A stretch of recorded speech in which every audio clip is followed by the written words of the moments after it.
Wired semi-open headphones are something of a novelty. They are right in between open back and closed back headphones and are the go-to choice for anyone that doesn't want to decide which way the wind blows.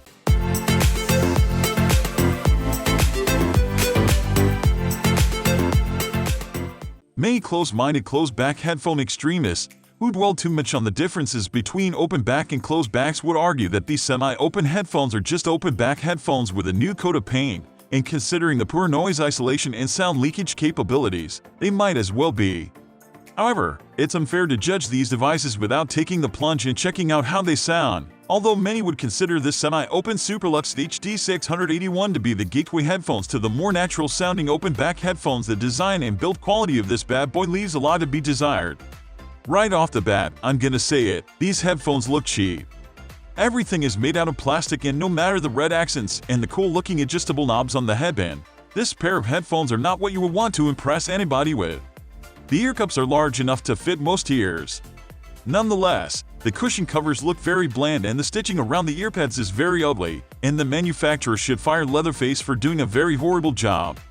However, on a lighter note, the elastic headband slides up and down very easily and will comfortably fit any head that chooses to adorn these.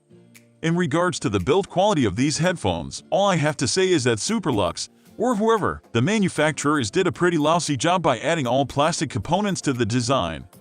Although the headphones are very flexible and feel very loose and limp, the plasticky material is not very durable. Fortunately, it can hold itself together for a couple of drop tests without major damage. Surprisingly, these headphones are very comfortable to wear for long periods. This is where the lightweight plastic body and elastic headband show their value. The ear cups are large enough to cover most average ears, and because of the auto-adjustable headband, the headphones do not tend to wrap too tightly around the ears. However, one complaint is the padding on the ear cups. Many complain that the cushioning on the earpads is not as soft as they like to be, and it feels a little awkward when the ears aren't fully covered. In terms of portability, these pair of headphones happen to take a significant blow. The ear cups cannot be folded, even though the elastic headband allows them to flex and twist easily. Wearing them around your neck is very uncomfortable, as the large ear cups will prevent you from turning your neck. On top of that, the headphones aren't very stable and will easily fall off when running or stretching into some down dogs. There's a pouch that will protect the headphones from scratches. However, they aren't the best of quality and won't save your headphones from accidental drops or impacts. Like many wired open-back studio headphones like the Philips Fidelio X2HR, the control and I/O options on these headphones are almost non-existent. There are no buttons or volume rockers on the headphones themselves, so if you need to change the volume, you'll have to use a headphone amplifier or the volume controls on the source device. The redeeming quality of these Superlux HD681 semi-open headphones is the well-balanced and accurate sound reproduction.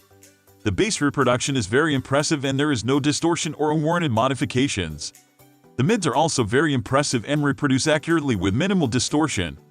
The highs can be a bit tricky, especially at the upper end, but all things considered, these pairs of headphones do a tremendous job of reproducing neutral sound, making them perfect for beginner recording studios. Unfortunately, the noise isolation and sound leakage capabilities of these Superlux HD681s are very poor, almost on par with open-back headphones, which are notoriously bad at eliminating background noise.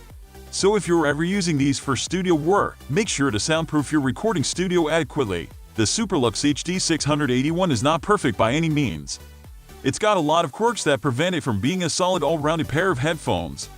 Due to its bulky design and semi-open earpads, this pair of headphones is not ideal for working out, traveling, or eliminating noise. However, one use case where it outshines the competition is when doing studio work. The neutral audio reproduction performance on these bad boys are top-notch, and they are worth a buy because of their very attractive price tag. Thank you for watching this video. If you like it, don't forget to subscribe this channel.